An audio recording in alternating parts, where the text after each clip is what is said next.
Himon ugma ang laing hugna sa distribution sa second tranche sa Social Amelioration Program kung SAP di sa dakbayan sa Mandaue. Apan ipaagi na kini sa mga cluster barangays inay sa mga money remittances outlet.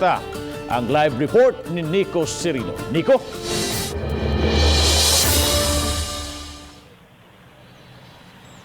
Yes, Bob, sa mga wala pa makakubra sa ikaduhang hugna sa ilang SAP subsidy sa dakbayan sa Mandaue, doon ipahimangno ang City Social Welfare Office.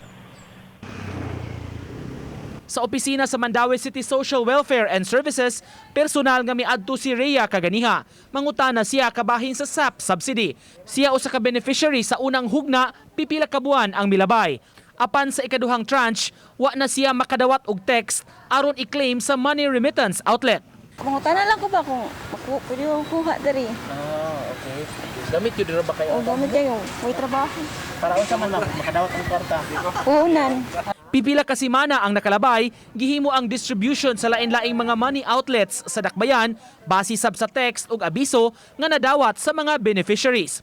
Gumikan niini gidagsa ang mga establishmento aron makobra ang ilang 6,000 pesos. Ang wala pa makadawat niini, labi na katong walay cellphone, may laing distribution nga himuon ugma ug sa Biyernes. 5,547 beneficiaries ang apura niini sa wala makaklaim sa mga pawn shop ug official remittance outlets. A-claim na to ang walay mga problema. Clustering ang himuon sa distribution kundiin may gitudlong barangay kung asa maklaim ang subsidy. Murag gi-merge nila ang mga neighboring barangays sa gigather nila into one big place like gym. Katong naay mga gym nga barangay, i-cluster nila. Sa Mandaue, may kapin sa 48,000 tanan ang mga beneficiaries sa SAP, programa sa national government o gipatuman sa DSWD.